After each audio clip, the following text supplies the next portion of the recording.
नमस्कार मेरे दोस्तों, स्वागत है आप सभी का अपने YouTube चैनल रोशन ITI बेगूसराय पर। दोस्तों, पारा मेडिकल के इस बृहत श्रृंखला को हम आज आगे बढ़ाते हुए इस वीडियो में हम इंग्लिश सब्जेक्ट से ही रिलेटेड वॉइस चैप्टर को ही हम इस वीडियो में पढ़ने वाले हैं। और इस वीडियो में मैं आपको 15 मोस्ट MCQ क्वेश्चन को बताने वाला हूं। तो चलिए वीडियो को शुरू करते हैं। देखिए, क्वेश्चन है कि क्वेश्चन नंबर 1 अब आप लोगों के बीच आ चुका है। तो हम लोग अब देख रहे हैं क्वेश्चन कहता है कि Mona was writing a letter to her father. Question number 1 क्या कहता है? Mona was writing a letter to her father. तो इसका हम लोग आंसर क्या कहते हैं? तो आंसर इसका हो जाएगा ऑप्शन नंबर सी, यानी कि a letter was being written by Mona to her father हो जाता है। हम यहाँ पर एक्टिव वॉइस में यहाँ पर क्वेश्चन को दिखा रहे हैं और इसका आंसर आपको पैसिव वॉइस में देना होता है। तो इसका हम लोग आंसर कैसे निकाले हैं तो आप निश्चित रूप से जानते होंगे कि जो यहाँ पर क्या है कि ऑब्जेक्ट दिया रहता है, पैसिव में क्या हो जाता है, यह पहले हो जाता है, यानी कि ए लेटर यहाँ पर क्या हो जाएगा, पहले हो जाएगा। वाज का वाज ही रह जाता है और यहाँ पर V2 में दिया गया है, इसीलिए यहाँ पर क्या हो जाएगा, बीइंग हो जाता है। और जब हम पैसिव में बनाते हैं तो हमेशा इसमें वर्ब कौन सा प्रयोग होता है, V3 वर्ब ही प्रयोग होता है। किसमें? पैसिव वॉइस में। इस चीज़ को आप गांठ बांध लीजिए। किस वर्ब का प्रयोग होता है पैसिव में? V3 का ही प्रयोग होता है और इसमें बाय का प्रयोग होता है।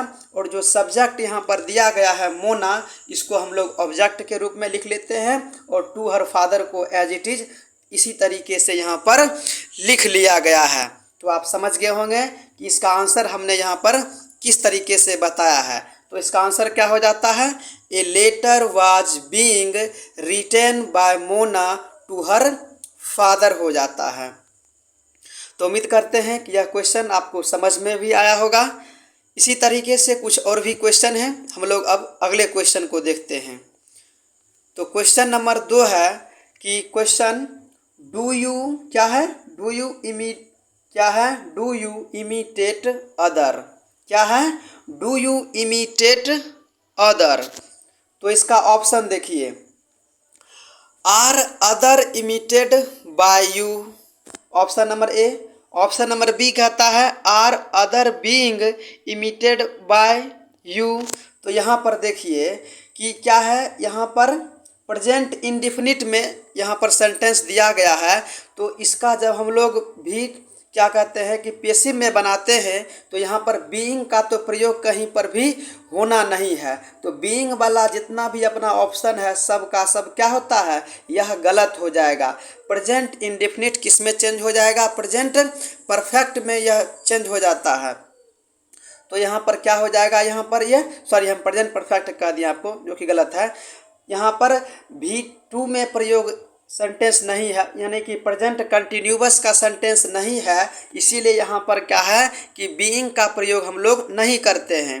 तो बीइंग वाला जितना भी ऑप्शन है, इसीलिए हमने यहाँ पर इस सब को क्रॉस कर दिया है। तो एक ही ऑप्शन यहाँ पर बच जाता है और फिर यह क्या हो जाता है, ऑप्शन नंबर ए इसका सही आंसर हो जाएगा। समझ गए ना?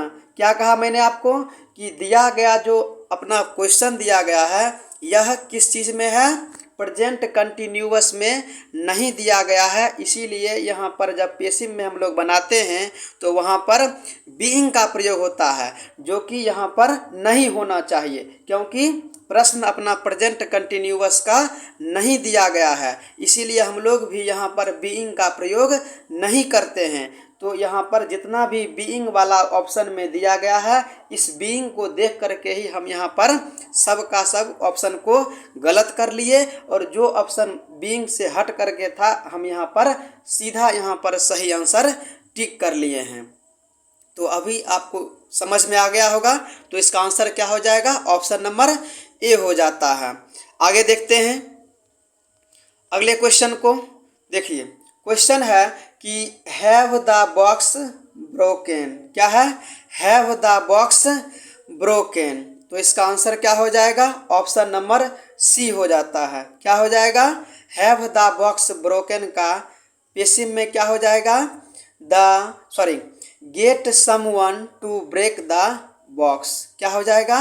Gate someone to break the box हो जाएगा। यानी कि इस प्रश्न का आंसर क्या हो जाएगा? ऑप्शन नंबर सी हो जाता है। जहां पर समझने वाला कुछ सवाल आएगा हम वहां पर आपको सारा इसका डिटेल्स भी आपको बताते चलेंगे, ताकि आपको मोटा मोटी करके कुछ समझ में हो जाए। काहे कि हम जब आपको ग्रामर पढ़ाएंगे तो यह ग्रामर बहुत ही लंबा चैप्टर होता है, करीब करीब आपको एक सप्ताह लगेगा। लेकिन मैं यहाँ पर आपको 15 क्वेश्चन करवा रहा हूँ और फिर थोड़ा बहुत मैं यहाँ पर आपको थ्योरी भी बताते चलता हूँ, ताकि आपको यहाँ पर क्वेश्चन समझ में आए। अगला क्वेश्चन देखिए। क्वेश्चन है, क्वेश्चन नंबर 4 है कि his pocket has been picked. क्या है? His pocket has been picked. तो इसका क्या हो जाएगा?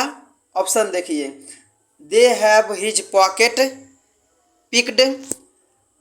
और क्या है ऑप्शन नंबर बी कि picking has been done to his pocket. और सी नंबर ऑप्शन कहता है कि picked has been his pocket. D number कहता है someone has picked his pocket. तो इसका आंसर क्या हो जाएगा? ऑप्शन नंबर डी हो जाता है। क्या? कि someone has picked his pocket हो जाएगा। इसका आंसर क्या हो जाएगा? ऑप्शन नंबर डी हो जाता है। अगले प्रश्न को देखिए। प्रश्न है 5 नंबर प्रश्न कि समवन। क्या है? समवन गिव हर ए बुलडॉग। क्या है? समवन गेव हर ए बुलडॉग। गिव का V2 यहाँ पर दिया गया है गेव। तो इसका ऑप्शन देखिए। ऑप्शन नंबर ए कहता है कि she was being given a bulldog. Option number B कहता है a bulldog was given to her. उसके बाद ऑप्शन नंबर सी कहता है कि she has been given a bulldog. और ऑप्शन नंबर डी कहता है she is being given a bulldog by someone. तो मैं आपको यहाँ पर बता दूं कि गिव का V3 क्या हो जाता है? गिवन हो जाता है। गिव का क्या हो जाता है? गिवन हो जाता है। तो जितना भी गिवन वाला ऑप्शन है वह सब का सब क्या हो जाएगा? इसमें सही हो जाएगा, जो कि यहाँ पर सब दिया भी गया है। तो हम लोग गिवन से इसका आंसर नहीं निकाल पाएंगे। तो हम लोग क्या करते हैं कि कोई दूसरा मेथड लगाते हैं इसका आंसर निकालने के लिए। तो इसका आंसर क्या हो जाएगा? ऑप्शन नंबर बी हो जाएगा कि a bulldog was given to her हो जाता है। क्या हो जाएगा? A bulldog was given to her हो जाएगा इसका सही आंसर। अगले प्रश्न को देखते हैं। प्रश्न है कि प्रश्न number 6, you must look into this matter. You must look into this matter. तो इसका हम लोग पेसिव में क्या बनाते हैं? दिस मैटर क्या हो जाएगा? This matter should be. क्या हो जाएगा?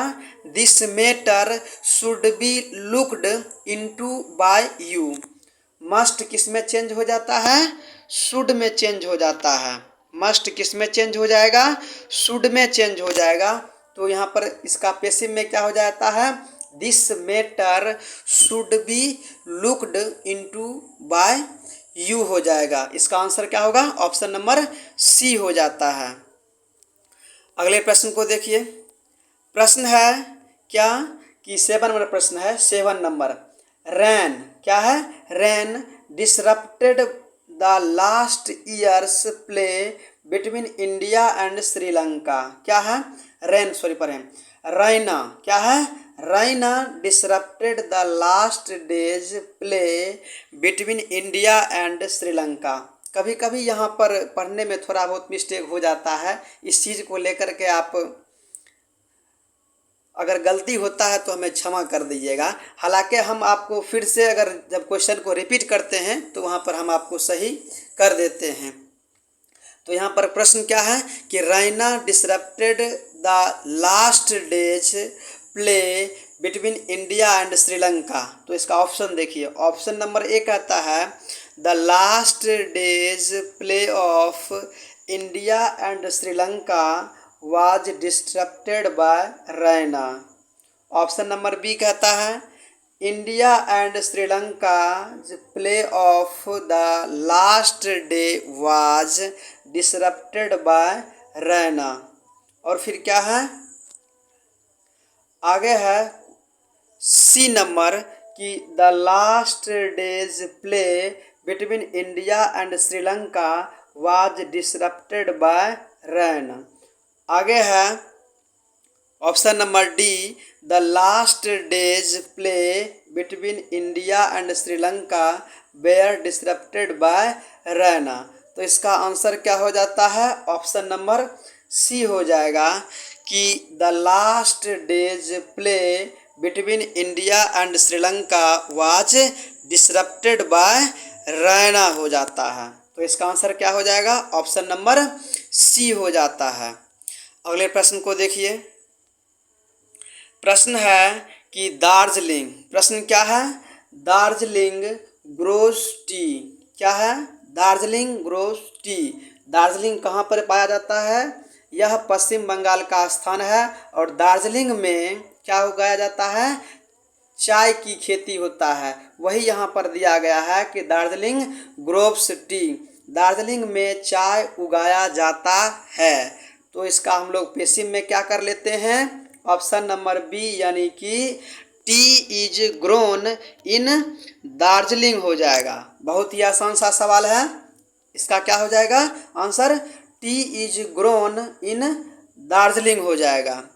आगे देखते हैं, आगे है क्वेश्चन नंबर 9 कि प्लीज हेल्प मी, क्या है, प्लीज हेल्प मी। तो इसका हम लोग आंसर क्या बनाते हैं कि यू आर रिक्वेस्टेड। इसका आंसर क्या हो जाता है, यू आर, क्या हो जाएगा, you are requested to help me हो जाएगा। इसका आंसर क्या हो जाएगा, you are requested to help me हो जाएगा। इसका आंसर ऑप्शन नंबर सी सही होता है।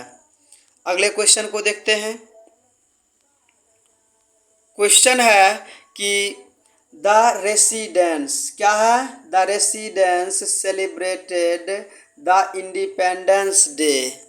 तो ऑप्शन देखिए, ऑप्शन नंबर ए कहता है कि the Independence Day is celebrated by the residents. Option number B कहता है the residents day was celebrated by the residents, sorry, the Independence Day was celebrated by the residents. Option number A क्या कहता है, the Independence Day is celebrated by the residents. Option number C कहता है कि the Independence Day was, sorry, the Independence Day has been celebrated by the residents. Option number D कहता है celebration of Independence Day was done by the residents. तो इसका answer क्या हो जाएगा, ऑप्शन नंबर बी इस प्रश्न का सही आंसर होता है। तो आंसर क्या है, the Independence Day was celebrated by the residence, यानी कि ऑप्शन नंबर बी इस प्रश्न का सही आंसर हो जाता है। अगले प्रश्न को देखिए, प्रश्न है, प्रश्न नंबर क्या है 11, प्रश्न नंबर 11, प्रश्न क्या है, आई नो हिम, क्या है, आई नो हिम, मैं उसे जानता हूँ, क्या है, मैं उसे जानता हूँ। तो इसका पेसिव में क्या हो जाएगा, आई, क्या हो जाएगा, I is known by me, sorry, he is known by me हो जाएगा। तो इसका आंसर क्या हो जाएगा, he is none to me, यानी कि ऑप्शन नंबर क्या हो जाएगा, ऑप्शन नंबर डी इस प्रश्न का सही आंसर होता है कि he is none to me. Know का V3 में क्या हो जाएगा, नन हो जाता है, यानी कि KNOWN नन। इसका आप स्पेलिंग भी देखते चलिए। तो ये आंसर क्या हो जाएगा, he is none to me हो जाता है। अगले प्रश्न को देखते हैं। प्रश्न नंबर 12 हो क्या है कि the clown was being laughed at by them. क्या है, the clown was being laughed at by them. तो इसका ऑप्शन देखिए, ऑप्शन नंबर ए कहता है they were laughing at the clown. Option number B कहता है they were laughing on the clown. Option number C कहता है कि they laughed at the clown. Option number D कहता है the clown was laughed at by them. तो अभी यहाँ पर प्रश्न में कौन सा सेंटेंस दिया गया है, आपको पैसिव में दे दिया गया है, एक्टिव में आपको पूछ रहा है। तो इसका आंसर क्या हो जाएगा, ऑप्शन नंबर ए हो जाता है कि they were laughing at the clown हो जाएगा, यानी कि ऑप्शन नंबर ए इस प्रश्न का सही आंसर होता है। अगले प्रश्न को देखते हैं। प्रश्न नंबर कितना है, 13। देखिए प्रश्न क्या है कि I saw him leaving the house. I saw him leaving the house. मैंने उसे घर छोड़ते देखा। इसका हिंदी ये हो जाता है। इसका ऑप्शन देखिए, ऑप्शन नंबर ए कहता है कि he has been seen leaving the house. Option number B कहता है he was seen to be leaving the house. Option number C कहता है leaving the house he was seen by me. Option number D कहता है कि he was seen leaving the house by me. तो इसका answer क्या हो जाएगा, ऑप्शन नंबर डी हो जाता है कि he was seen leaving the house by me हो जाएगा इसका सही आंसर। अगले प्रश्न को देखते हैं। प्रश्न नंबर कितना है, 14 हो जाता है, यानी कि 14 नंबर प्रश्न है यह, और इस सेशन का यह लास्ट प्रश्न है। देखते हैं प्रश्न। A lion may be helped even by the little mouse. प्रश्न क्या है, a lion may be helped even by a little mouse. तो इसका ऑप्शन देखिए, ऑप्शन नंबर ए है a little mouse may even help a lion. Option number B है even a little mouse may help a lion. Option number C है a little mouse can even help a lion. Option number D है even a little mouse out to help a lion. तो इसका answer क्या हो जाता है, option number B हो जाएगा सही आंसर। क्या हो जाएगा इसका answer, even a little mouse may help a lion हो जाता है। तो दोस्तों यही रहे कुछ इम्पोर्टेंट क्वेश्चन जो कि वॉइस चैप्टर से संबंधित हैं, और यही कुछ क्वेश्चन आपको एग्ज़ाम में देखने को वहाँ पर मिल सकता है। तो उम्मीद करते हैं कि हमारा यह जो प्रयास आपके लिए किया जा रहा है आपको बहुत ही ज़्यादा तैयारी में मददगार सिद्ध होने वाला होगा। तो अभी तक आप हमारे चैनल रोशन ITI बेगूसराय को सब्सक्राइब नहीं किए हैं तो सब्सक्राइब ज़रूर कर लें, और वीडियो अगर अच्छा लगे तो लाइक ज़रूर करें और अपने दोस्तों के साथ शेयर करना बिल्कुल ना भूलें। मिलते हैं अगले कोई वीडियो में, तब तक के लिए धन्यवाद।